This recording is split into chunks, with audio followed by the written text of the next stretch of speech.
فقانتاهما فلم يغنيا عنهما من الله شيئا وقيل ادخلا النار مع الداخلين. My father said to me, look, every soul will be responsible for his or her own deeds. كل نفس بما كسبت رهينة.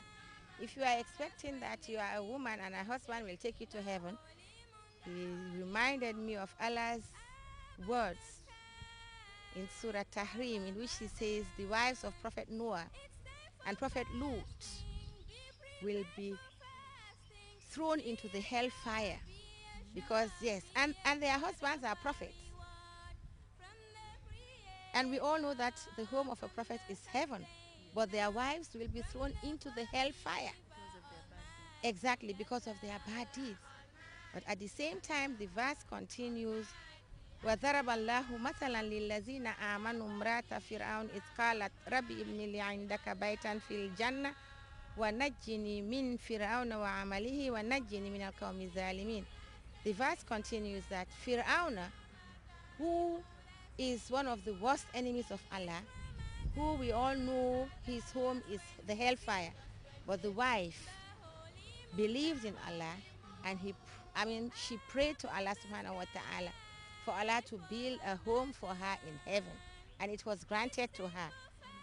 You see, the husband, in this case, this husband is going to the hellfire and the woman is going to heaven. So with that, my father used to force us, not only me, but all his children, to teach us the Quran. But I did not go to any university, or I am still learning, because the learning process is from the cradle to the grave. When the Prophet of Islam commanded that the search for knowledge is for both men and women, when he said talabul ilmi faridatun ala kulli muslimin wa muslima. Hajar was born in a family of 5 and blessed with 4 children. But how easy is it having to fulfill the demands of family life and striving to reach to the Muslim Ummah? Really demanding, she says. I am one of 5 of my parents. I am the second to oldest of my parents.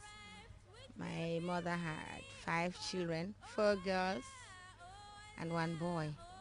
Yes, alhamdulillah. And I am married and I have 4 children. The eldest is Haja Safiyatu Sajau.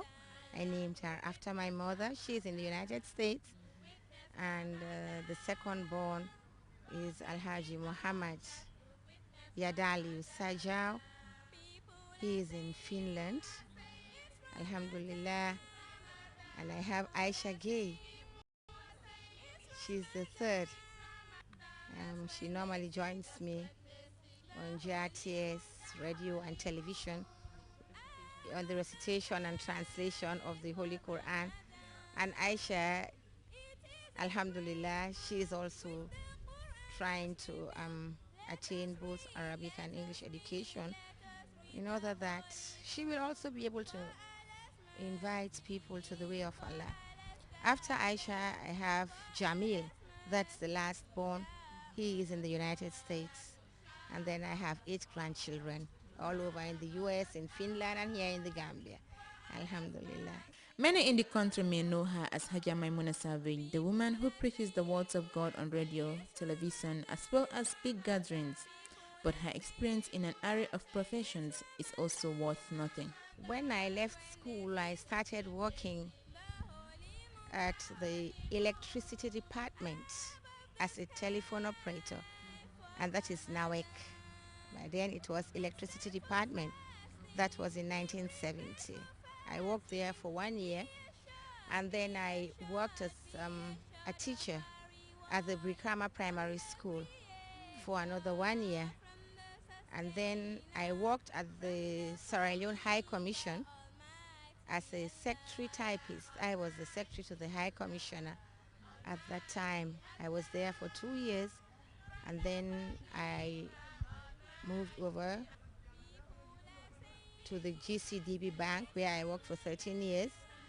And after that, I was a businesswoman. I owned a shop, and I used to travel to the US, UK, Spain, and other parts of the world to buy goods for my shop. And during this period, that was the time I started the Islamic work too. But at the same time, I started the Islamic activities in 1977. We had an Islamic group for both boys and girls, and we used to teach ourselves. From there, in 1986, we decided to establish an organization for girls only, and that was called the Islamic Cultural Group. That was in 1986. And during that period, I used to compose songs, write dramas, and I will also lead the group in songs. And it went on like that until 1997, when I established the Islamic Cultural Center for Women and Children, of which I am the executive director. I am also the proprietress of the Muhammad Yadaliyu English and Arabic Nursery School, a nursery school which I named after my father. I am also an executive member of the Gambia Supreme Islamic Council, the 11-man executive. I am also the president of the Federation of all Muslim Women's Associations in the Gambia. I've also been working as a Hajj guide for over 20 years now. I've been going as a Hajj guide. I've worked for Fahad Travel Agency, Makkah Travel Agency, Continental Travel Agency, Banjul Travel Agency, Gambia International Airlines.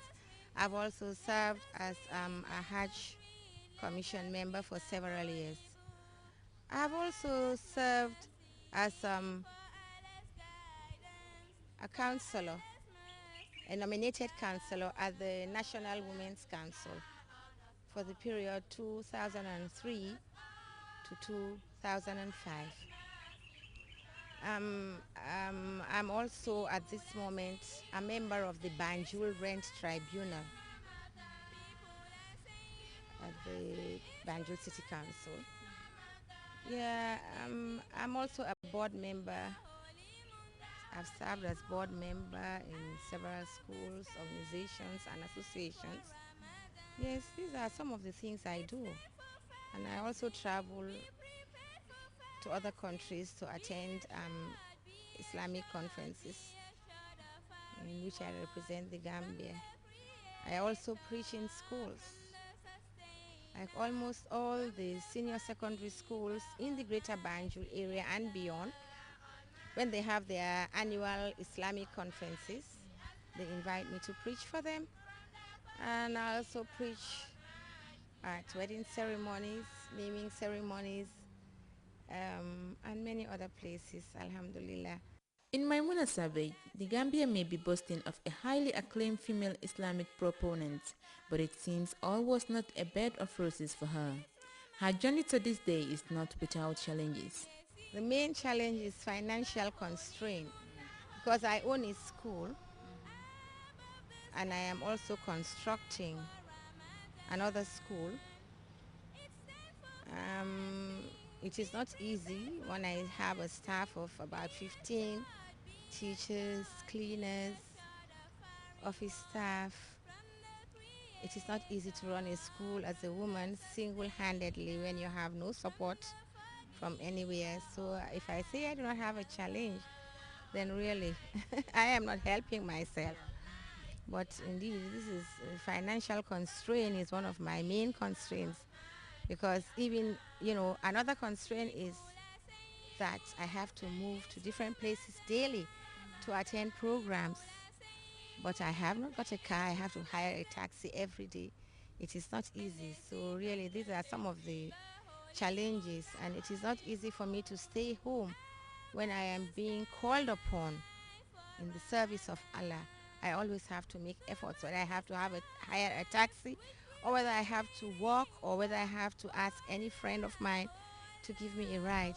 But I just have to do it, because I feel very much upset whenever I am invited to do a program for the sake of Allah and I cannot do it. I really feel very much upset.